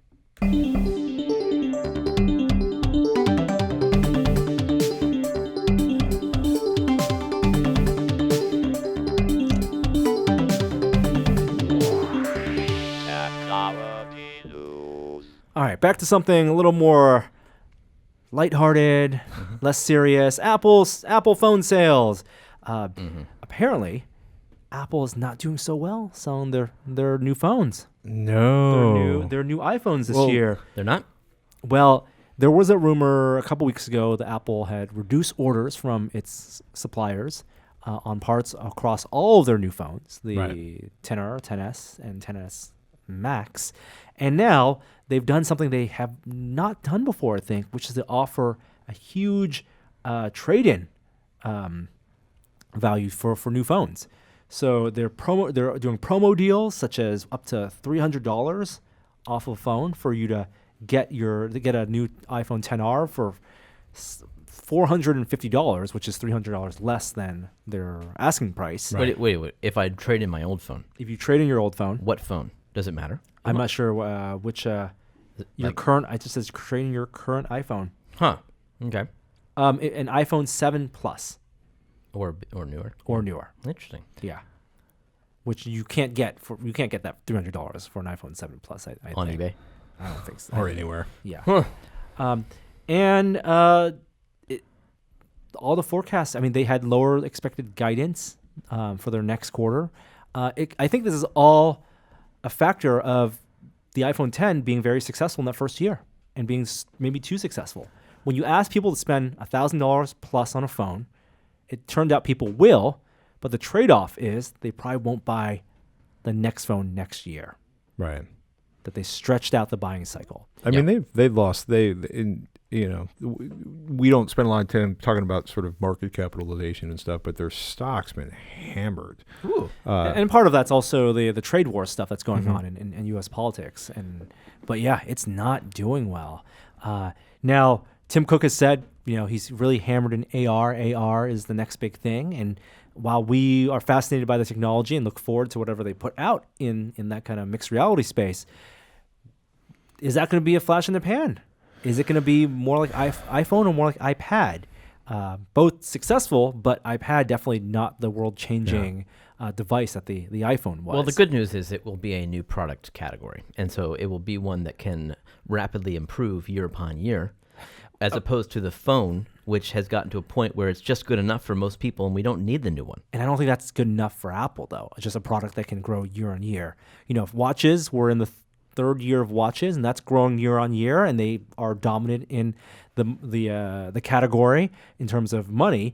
But it's not iPhone. None of these products are going to replace, for Apple's bottom line perspective, what iPhone has done. Yeah, It's worrying. It's for really, them. It's really weird to look at this company and think that no, they were not the first with a GUI, but they did something completely different and pushed, and basically drug Microsoft. Microsoft eventually had to do what Apple did to sort of be competitive in operating systems by like 1995. But they did this huge evolution in how people interface with computers. And then they kind of took all of this stuff that was floating around and came up with what we think of as the smartphone. Yes, there were lots of the features, but they took it to an entirely new level. Like it's really amazing to think of, what was this, how a lot of things were implemented and integrated into phones, and then how everything changed in that entire industry after the iPhone was released. And that's two huge evolutions. That's two amazing kind of groundbreaking industry leading things. That's, I think, a lot for any technology company. I think if you talk about the first one being music and iPods, they changed the industry, made them a ton of, made them a ton of money. Yeah. But it faded. It had a growth and it waned. And Well, maybe it faded because they came up with the smartphones that fundamentally replaced it. That's right. So if AR is the next thing, and if smartphones are waning to some extent, I don't think it will be the same trajectory as the iPod, but if they see it waning now, diminishing returns, and we've talked about this in reviewing the smartphones, they're kind of, they're luxury commodity products now, right? Everyone has one, but it is diminishing returns year on year. There are things like 5G that we may get excited about, but they're kind of iterative improvements. Sure. We don't want them to rush their next thing to market, and that could kill a category. If they rush their AR glasses to market, Nobody wants another Apple Maps. Yeah. So in one sense, I would rather see them fail a little bit and have them have expectations set. Maybe that won't be the case because they need to please their shareholders, and just wait till the right time the tech is in place to put something out like their glasses. I mean, I like VR. Can it be as ubiquitous as a phone? Well, we don't know. AR. Sorry. Yeah. Yeah, someday. Just it's not obvious how it will happen in the near future. And all of the amazing leaps and bounds that you guys mentioned were all done by somebody who's no longer with us. Yeah, I was trying really hard not to bring that up. At the helm, and it's been a long time since Steve Cook has been in charge, and they have not had any kind of groundbreaking product. You Tim said Cook. Steve Cook. Did I? Yeah, that's Tim. funny. Tim Jobs. At the helm, to some extent, I mean, you mean like shepherding internal teams or building business relationships and who all of the above. Apple knows Everything the CEO does. Yeah. But I mean, the singular force that guided the evolution of the products and held them to a higher standard. They completely, I mean, because I've talked to a couple people who were kind of in rooms with Steve Jobs, and universally they all, these are also people who did not stay with Apple, so they did not drink the Kool-Aid, but bastard, prick, and asshole are three of the most common words used to associate being in a meeting. But he also, had accomplished quite a bit. I mean, this is somebody, Apple, Pixar, the revival of Apple. There's the man accomplished a lot, and I don't think he suffered anyone gladly, much less fools. But that kind of singular guiding force is something that is astonishingly difficult to create. I mean, it's also really interesting, to look at where Microsoft is now. In terms of how they are kind of evolving as a company and trying so desperately to remain relevant as more and more people do more and more things. They're on actually being phones. very successful. They're incredibly financially successful, and I Oh think my they're also goodness. functioning a lot better than they had in a long time. Yeah, smart pivot. Good for Nutella. So new products on Apple's side. News-wise, we have a report that Apple will probably be skipping 5G. I have a hard time believing that. Well, it's not because they want to. It's because of their spat with Qualcomm and who makes the radios. Apple doesn't make the radios. Qualcomm has the patents. They want to pay that cut. They'll sell better cameras. They'll make their own processors, but they can't make their own radios with those patents in place. I'm just saying, it would take a lot of hubris to release a phone next year without 5G and expect that your feature set otherwise is strong enough. That sounds a lot like Apple, though. It does. Doesn't it? Doesn't Yeah. it sound like 1 year later than everyone else, but still They did with compelling 3G, enough? right? Like the first iPhone, 2G. I mean, I want desperately at this point to 5G in the real world to remotely resemble the performance of 5G in the labs.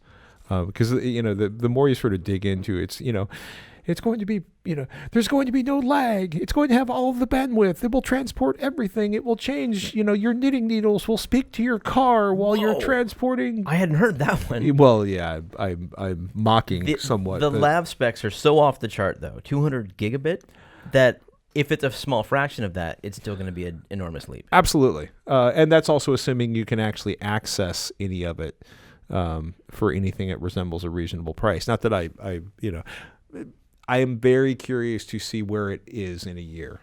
Because I remember how awesome WiMAX was going to be. Remember how WiMAX changed? Oh, it didn't. I mean, unlike something, 4K in TVs where the tech was there, but it needed the other half, needed the content. Yeah. With something like networks, you don't need to wait for anything else. If the radios are there and they're broadcasting, you could take advantage of it now. Immediate benefits. Wi-Fi is also getting a little bit of an upgrade too. So Wi-Fi? Wi-Fi is their new Wi-Fi standards. Huh. Yeah, well, and they're also changing it to numbers. Yes. No more B. Oh God. A, B, G, N, A, C. Is that where we're at now? MIMO. Back to Apple products. H11AX if you want to look it up later. Oh, wait. Wi-Fi 6. Wi-Fi 6. Wi-Fi 10.1. AirPods, Apple's probably most successful accessory to date. No wireless charging, inductive charging in the AirPods till probably next year. Wait, so the one you have does not have inductive charging? No. Okay.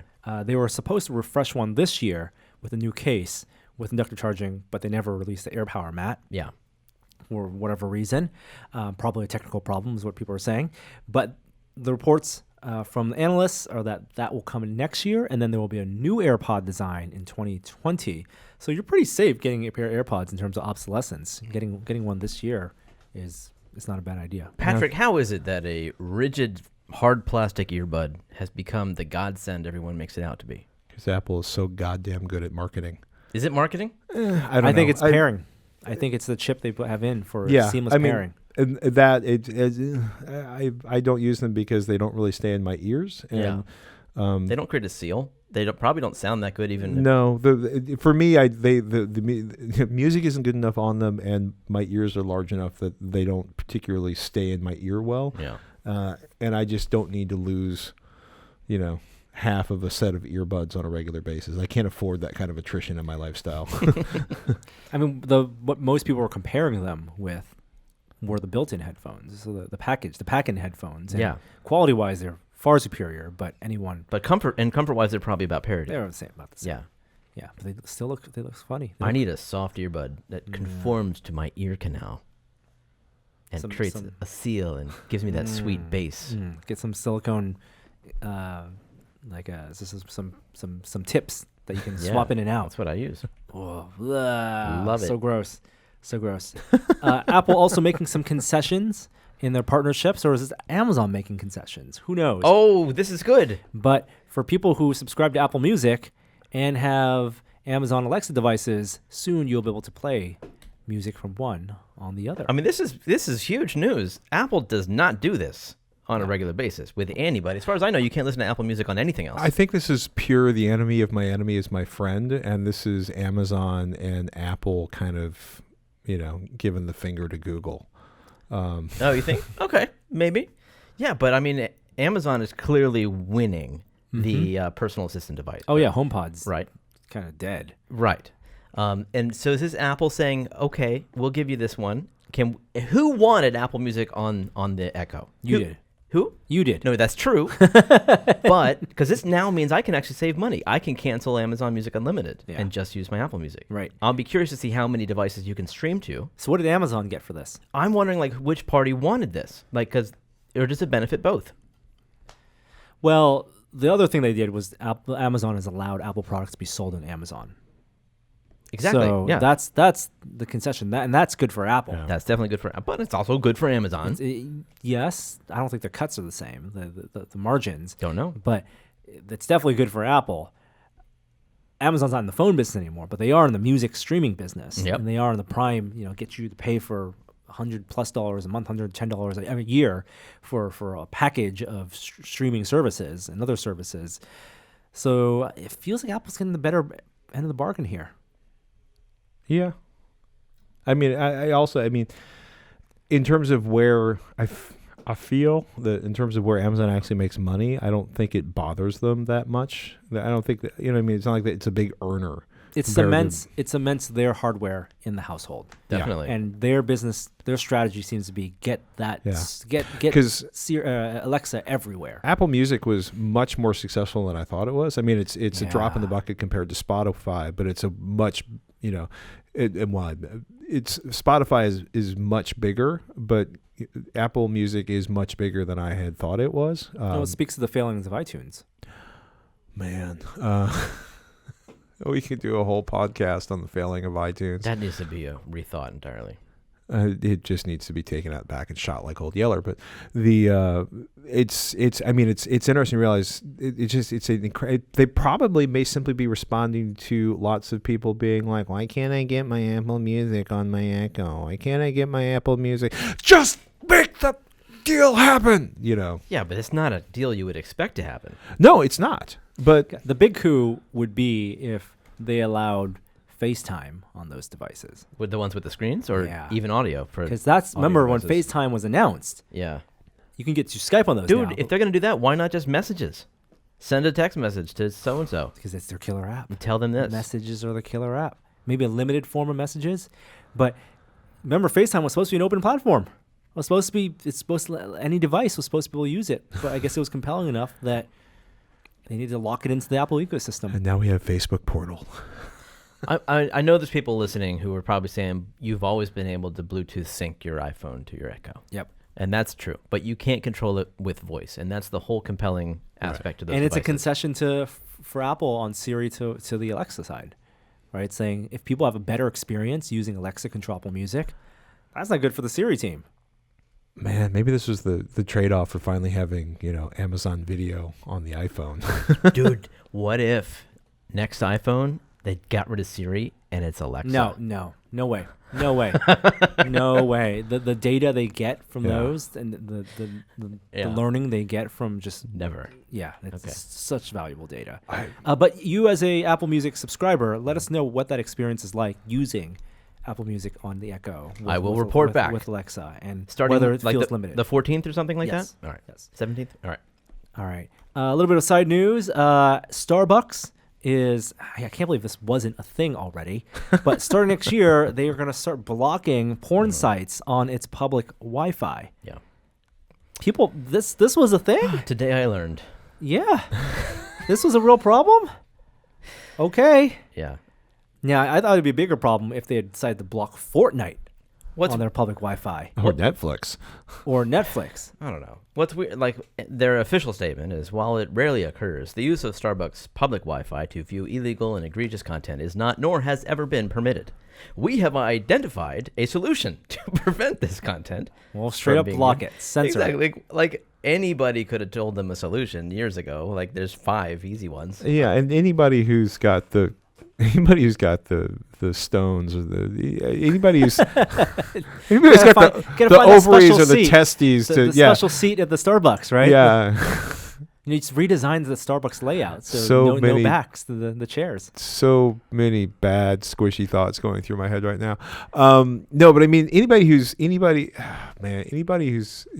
will watch porn in a Starbucks is probably going to be the first person to just put a fucking VPN on their phone or their laptop and dodge the blocking. Like, you know what I mean? Like, how dare you take away my... You see those photos from time to time with these meme photos of people with like large gaming setups at airports playing like driving sims or playing like hardcore PC games or never VR. Seen this. The people like it's an anomaly, but like people share like, oh my god, that guy has deployed a PlayStation in the airport and is playing like a PlayStation on the ground plugged into the wall. Like, wow. What the porn equivalent for that is the guy with the shroud who like deploys a shroud over themselves at the Starbucks because they're enjoying the free Wi-Fi, at least till next year. The type of ban is very reminiscent, or at least sounds a lot like what Tumblr is doing in terms of banning, censoring some content. And what Tumblr's doing in terms of decimating their traffic. Yeah, Tumblr, which is still owned by Yahoo, I believe. Is that right? I lost track. I believe so. Tumblr is going to start on December 17th, banning all adult content. Now, the definition of adult content is going to be, it's a wide-ranging. Boobies. Explicit posts, right? It's going to be, they're going to need moderation and, I feel somebody needs to say, flagging and algorithms. There's non-explicit content on Tumblr. It's true. Yeah. It seems like they're destroying their own service. And the people who do still use Tumblr actively have complained that they could have spent a lot more money and time just building better moderation tools and serving their community better than this new policy. Okay. I don't use Tumblr. I'm that meme where I don't know what Tumblr is, and at this point I'm too embarrassed to ask. Verizon actually, this makes perfect sense. Verizon owns them.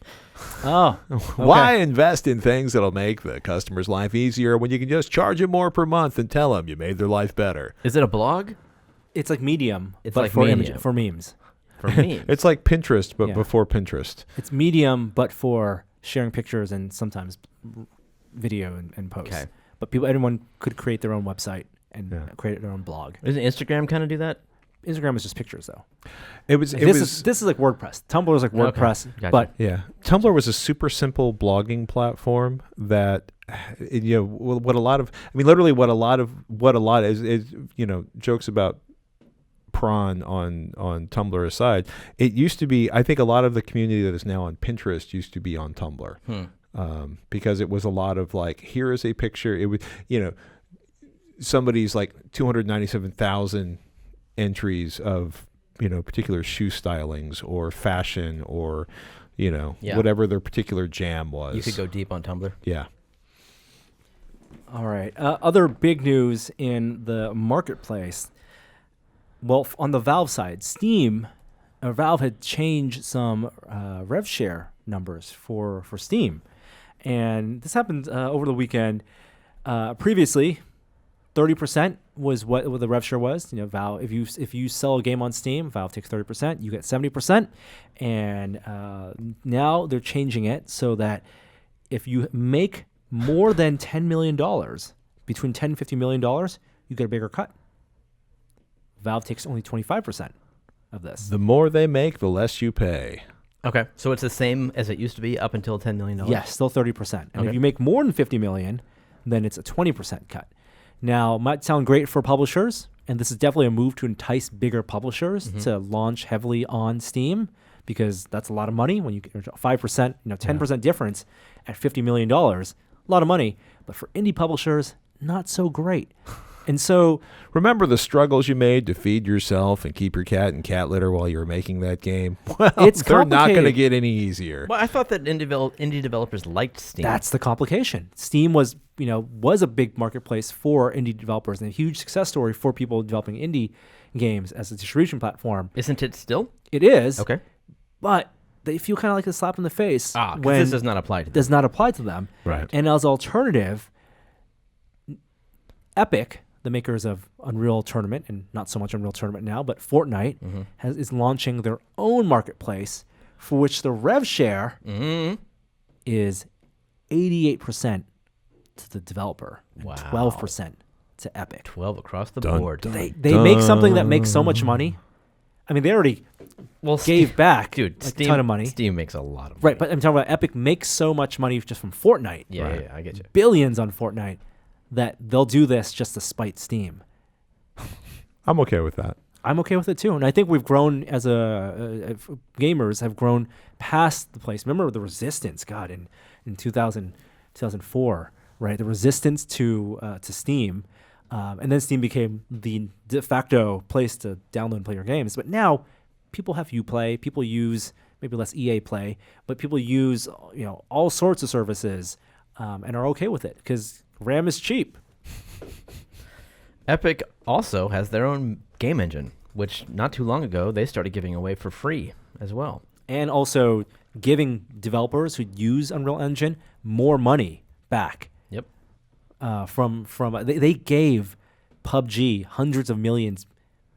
Because, So literally, it's like the opposite of the Facebook model, yeah, where, what is it, like 92, 98% of the advertising revenue that goes into Facebook stays inside of Facebook. But compared to Google, nobody really thinks of Google as being generous until you compare. There's nobody who makes a living on YouTube that thinks of YouTube as being particularly generous with the dollars. But compared to Facebook, they're astonishingly generous because Facebook manages to keep everything inside the fence. and that 30% that Steam launched with did seem generous back when people were selling games at brick and mortar stores. But it was zero cost, and you reach a bigger audience, but it's kind of arbitrary. Like that 30%, it helped make Valve, earn them billions of dollars. It's Steam and Apple that are taking the 30% on the platform. And that's just a number that got plucked out of nowhere. And those platforms have to change, and I think now is a totally fine time for that to change. I wouldn't be surprised to see Valve a Valve press release in the next week or two. to change it to match. Yeah. I think there's the numbers game, and developers, they care about that. Well, but there's also Maybe not match, because that's a lot. But Yeah. because get closer. Fortnite, Epic, they have a lot of catching up to do, so they're gonna have to do stuff at a loss. Right. And also, like as a business to run, what are Valve's costs? Right. Like they build these business relationships, but they're just earning money being gatekeepers. We They will keep never all the know. data, They are a private company making all the money, making all the money, and we will never know what their costs are. and their platform, to be honest, needs to be overhauled. Steam has been stagnant for a long time. Well, now come on, they have the whole big screen mode. Big screen's great. Love big screen. And some of their initiatives, very admirable. The Steam Link, the controller. Right. But the fundamental experience of launching Steam on your desktop PC to play your games and manage your library, that is dated. The failings of that system are reasons why Discord exists. Is there a clear, better solution? in your mind? Is it just a UI overhaul? I think it's a UI and back end. You know, it's Discord and Slack were the opportunities for Steam to build a community, and now, that time may have passed because they don't have a game that people play in there, and this is where Unreal with Fortnite may have a huge advantage because people are already on their software and using it to communicate and build a community. All right, getting through a bunch of other tech news. Microsoft stuff. Hey, big news, big rumor that Microsoft may be ditching Edge next year. Oh. Well, maybe not the brand, but Edge as a rendering engine, which was already a big change from Internet Explorer. Right. By all accounts, better, but still not perfect, and it still required web developers to make sure their sites were compatible and look the same across Safari, Chrome, Chromium, and Edge. Well, the report is that Microsoft has a team that is working with Chromium, maybe skinned like Edge, but may not be devoting resources to developing a rendering engine anymore. Why Very good. Chromium instead of Firefox? It's a really good Instead question. of Mozilla, I should say. Yeah, not sure. Maybe Huh. it's- Isn't that interesting, though, that the one browser that was like all antitrust and got taken down by the government is now dead? Like, It's not dead. It's still gets shipped on every single Windows machine. exactly. I don't see a lot of people that use it, but I'm Right. sure they're out there. No, that's fair. That's fair. They must be out there. Internet Explorer missed the boat on this, on the speed and memory efficiency wave, and Chrome is at that risk right now. Everyone, what you associate with Chrome isn't speed, because people take speed for granted. You get plenty fast internet browsing on Firefox. It's memory. That's the cost. But I mean, like the Firefox Quantum was I am actually using Firefox Quantum. I'm starting to use it more than I'm using Chrome on certain machines, just because I spent so many years like Firefox sucking down all the resources of my system, or at least it felt that way. But after they, at the end of 2017 when they did Quantum, it's been amazing because I feel now that Chrome is bloated compared to Firefox Quantum or Firefox at this point. It's I don't know. I also had a friend of mine who recently was just like, we don't really think about browsers anymore when we design websites. I'm like, yeah, I don't know how good that's going to hold up. It's like, it's all about AMP. I'm like, oh, okay. Is that like it was all about Facebook last year? It's like, shut up. That was expensive. Also, Microsoft side, updates to Windows. Here's a new feature, I think very welcome. Windows may incorporate a feature that lets you know exactly which application is using your microphone. Useful? Yeah. Yes. Yes. Skype. Still use Skype? You guys still use Skype? On occasion. I've resorted to Skype recently with bad cellular connection, and it's worked fine. It's fine. Yeah. I have friends that aren't on Discord yet. So But what about for video chat? Skype is still kind of the de facto. I mean, video I chat. use Skype a week. One of the shows, This Week in Computer Hardware, I'm on a Skype connection every single week. It is one of the singularly most frustrating. It may be in some ways the most frustrating tool I use on a regular basis. Wow. Yeah. Well, Skype, Microsoft is incorporating some AI into Skype to have real-time captions What could for go video wrong? chat. I think it's cool. It's cool that we could actually that we're going to get to a place where you can have almost close to real-time subtitles on video. That feels like magic to me. It does feel like magic, but also it's amazing to look at some of the translators that are out now, pocket translators. I still, holding something up to someone and having them speaking Mandarin into it, and then hitting a button and it spits out English at me. Love that. That's pretty Buck Rogers Jetsons to me. That's a pretty amazing experience. That's the Babelfish. Yeah. I think that's one of the best awesome technologies out there. But the speech recognition, typically, no matter what your app is still pretty problematic. It will get to a place with machine learning where it will feel magical. I love your optimism. I'm here to be optimistic. Here, speaking of machine learning, a couple stories there. NVIDIA, you guys see this? NVIDIA showed a tech demo where they took captured video, dash cam video, analyzed it, and then used it to basically build a real-time deepfakes renderer for cars, for traffic. So you could play a driving simulator, and it would populate, instead of using built-in textures and geometry, Right. it would just generate using video. I don't know what. Wait a So minute. so they can feed videos into the AI. Yeah.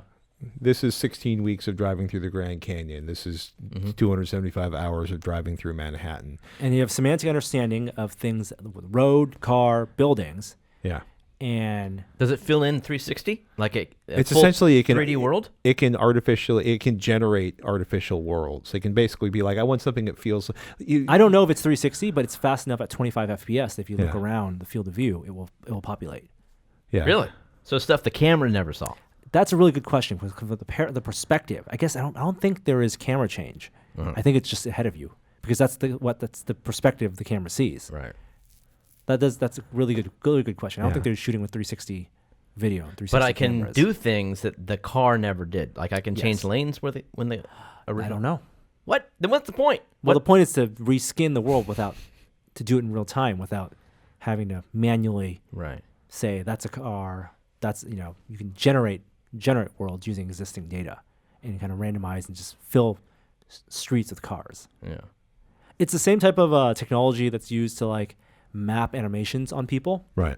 right? So like they'll use it's basically a version of deepfakes, right? You'll take a person's video of someone dancing and then using the machine learning generate in real time an animation, the same dancing but with a different face or different body, and make you or take your image and put you Yeah. on a different body. I mean, it's kind of trippy because they used Unreal Engine, and Unreal, every pixel in Unreal kind of gets a label, right? So this is a tree, or this is part of this tree, this is part of that car, this is part of that building, this is part of that guy running at you with a flamethrower.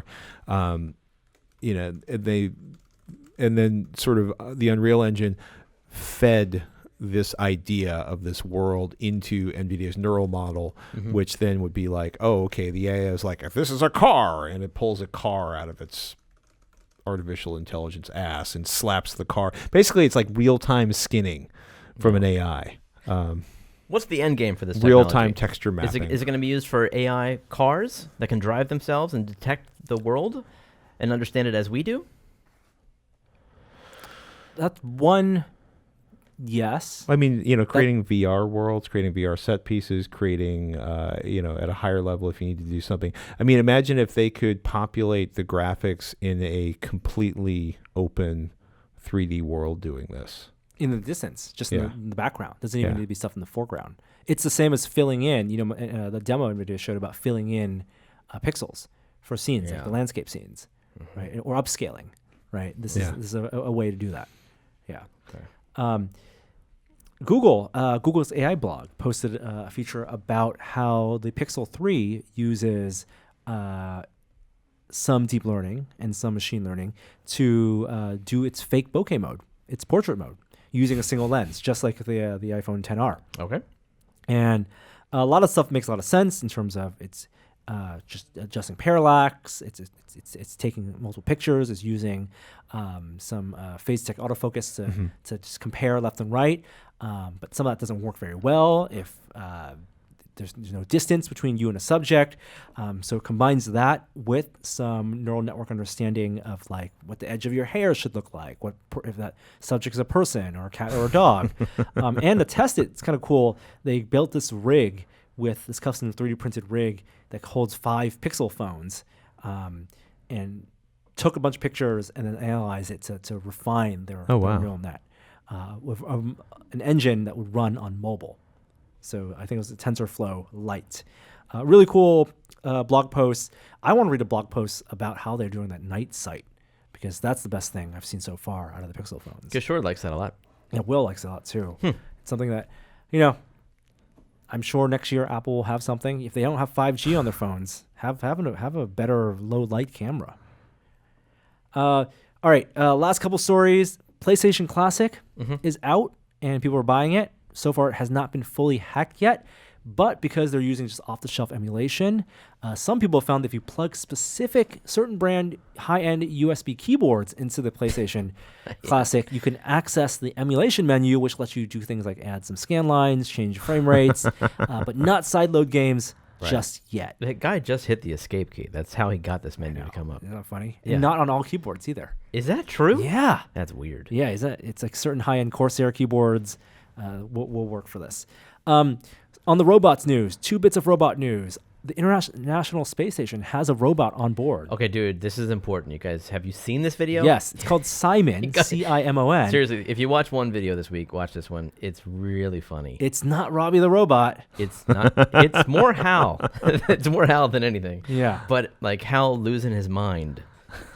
Now, It's unintentionally. Cool. Do you know how expensive this robot is? How? $6 million. Wow. Basketball-sized robot. Holy $6 million, dude. Now, that's because it can operate in 0G. It has propulsion, right? It can move left and right. This MacBook can operate in 0G. I'm just saying. You're right. What you're saying is it can move around. It has 6 degrees You of can movement. navigate. That's expensive moving around. Yeah. Wally ain't cheap. Dude. Yeah, no, and it's The first one's always expensive. Right. Didn't need a face. The guy... Dude, the quality of that face is like 1986. It's no good. The guy They had said, other things to worry about. rotate positive yaw 90 degrees. And it did. Like, that's cool. Very, very slowly. Yes, but still, like, of its own power, of its own little propulsion. Isn't And then it yeah, then talk back to the astronauts. and then it like would get stuck in music mode, would talk back. He kept telling the astronaut not to be so mean. Yeah, that was one of the comments. It's like, doesn't seem to be finished yet. And he just wouldn't stop talking about music. And it's built on, I would say, isn't it built on Watson? And IBM's Watson? that would make sense, but is it like all self-contained? I mean, it's not cloud-based, is it? And then he started he would propel himself. It is a male voice. It would propel itself down to the ground, like without being told to do that. What is the ground? It's neat. I mean, I wonder how they tested it. You know, that you can't easily test 0G propulsion. Well, it's also right there. The astronaut who's kind of paired with this device, right? Where is it? Okay, so Airbus representatives wrote in the mission description, they will experiment with crystals, work together to solve the Rubik's Cube, and perform a complex medical experiment using Simon as an intelligent flying camera. And it's one of those moments where it's like, so your AI thing replaces a YouTube video on solving the Rubik's Cube and calling down somebody from the other end of the spaceship to shoot B-roll for you. And I mean, and you know, small steps. it's just if there's a scientific experiment here, it's to subject astronauts to the horrors of speech recognition that we all get from Siri and Alexa, and see how it affects they could have their just sent sanity. up a Siri or an Alexa Right. or a Google Home, and I mean, I would take a robot that just recognizes subjects on the ISS or recognizes things and just follows people around. Doesn't need to be flying, it can be wall fixed, but like just purely as a camera, you take advantage of that. This type of interactivity, I think, is way unnecessary. We'll need to get there, and I guess this is the first step in experimenting what that means, but it's not there. It's far away from there. And what will never be there is our pal Jibo. The smart robot that was. Jibo, the company, unfortunately, the social robot, didn't sell enough, so the company, Jibo, has sold its IP assets. So it probably is dead. Well, someone bought them. This was the one with the big eyeball that kind of looked like the lamp from the Pixar It opening. did look like the lamp. Yep. And the eyeball was basically a really poor LCD screen. Where you could see the rectangular. You could totally see the rectangle. Yeah. Yeah, we have one. Really? Yeah, I can show it to you. That would be the only one I've never. It was one of those things where somebody's like, "You have to see this," and I remember being like, The robotics are good. Yes. Totally. The animation, the idea of a robot that elicits human emotion, I think they had something there. It's just a lot of it's the software, and the software is really expensive to develop. And if you can't do it at scale, it's not going to be a good experience. I mean, this is also one of those crazy things where it was like $3.5 million on an Indiegogo crowdfunding campaign, another $73 million in venture capital kind of attached onto that. This is going to be your social robot. It's going to change everything. And it was announced before there was an Echo, Amazon Echo. Yeah. and that kind of killed the need. Turns out people don't need an eyeball looking at you, or don't want it. or don't need it following you around the house. It was before Echo. Wow, that was a while ago. Make me a sandwich. But it was like the company No was more founded in sandwiches. 2012, and then in 2014 they did the funding campaign on Indiegogo, and they didn't start shipping until 2017. Yep. Time Magazine, one of the best inventions of the year. Pour one out for our buddy Jibo. We'll keep him plugged in until the power goes out. I think that may be it for the podcast. Do we want to do a one last segment, Jeremy? That was short. The VR Minute. Virtual reality this week. This is a favorite topic of ours. I can't imagine. If you're going to pour one out for Jibo, you can celebrate the Oculus Go because it won Popular Science's Gadget of the Year. Wow. What was it up against? Well, it was up against the Galaxy Note 9. Boring. All right. The Magic Leap. Yeah. Oh, interesting. That's interesting that it was even on the list. Yeah. Because while it is interesting, there's not a whole lot to do on it quite yet, and it's not even really intended for non-developers yet. So they really factored into the accessibility of the Go and the pricing. The Mavic 2 Zoom. Oh, God. That's a compelling product. I mean, but this is also a pretty random list, even for Popular Science, because they've also got the QTM 052 millimeter or the QTM 52 millimeter wave antenna module by Qualcomm. Yeah. They're not going to put that on the cover? Yeah. Sleep Buds by Bose. New Gorilla Glass. The Hero 7. There's a lot of interesting things on here. Sure. It's interesting because it's definitely a niche product, but it's the first real push that Oculus has made to the casual consumer. For mainstream. Yeah, mainstream. That's the better word, isn't it? Good Yeah. for them. I And just for wish them. it was 6 degrees. Well, gotta wait till next year. Have you tried the Quest? You know about the Quest? Yes. Okay. I have not tried it yet. Okay. Next year? Yeah. $400. I bet that's gonna win a bunch of awards. If yeah. it delivers on promises and performance is there and battery life is there, then I'd say that's the shoe-in for next year. Yeah, I would probably be buying more Goes for people in my life this Christmas If Quest wasn't if on the Quest horizon. wasn't 3 months away. Yeah. Save your money. Save your money, kids. I know that's not what Oculus probably wants to hear. But they said Go is selling very well. So there you go. And any more other VR news? It's been a while. We're going to record an episode of projections this week. We'll talk more about some games and experiences we've been playing. Getting back into the groove of things. It's a little quiet. Yeah. I gotta ask, what are your favorite sort of Oculus Go, or Daydream games right now? There are no good Daydream games right now. There isn't an Oculus Go killer app. There just isn't. Okay. I mean, for games. Like we even when they launched, Oculus said themselves, and we agreed that it's mainly for consumption. Media consumption. It's great to take with you to get some privacy when you're surrounded by people Right. and Just not at Starbucks. watch Netflix or what have you. Yeah, it's great for watching movies, but that 3DOF is so constraining. Lean back.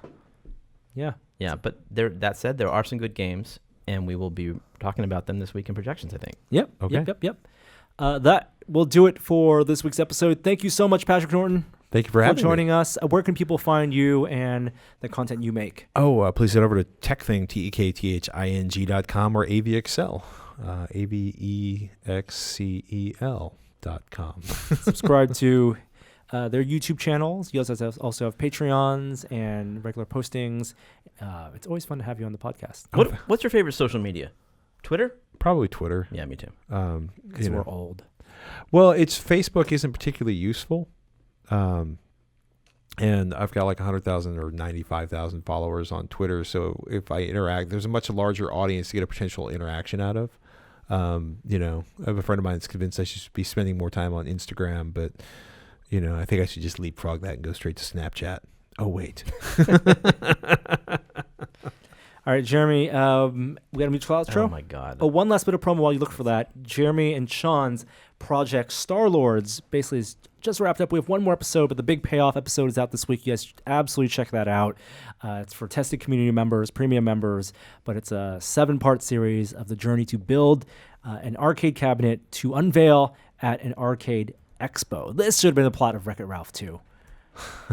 anything better than what the plot actually was that I haven't seen yet. Yeah, and Sean and I are both now working again with Mike Micah on a project that I have been greenlit to talk about. So maybe we can chat a bit about that next week.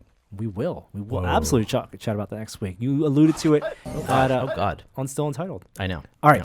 Okay, outro. I don't know if it's been played before. This is by Kerber, Jungle Book. I didn't see it.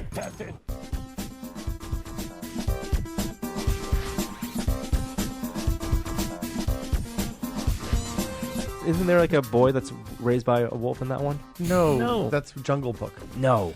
What am I thinking of? Jungle Book. No, I'm not thinking of Jungle Book. You're literally thinking of I'm Jungle not Book. literally not thinking of Jungle Book. I wasn't thinking of Jungle Book. What were you thinking about? I don't know. Oh, that's not satisfying. All right.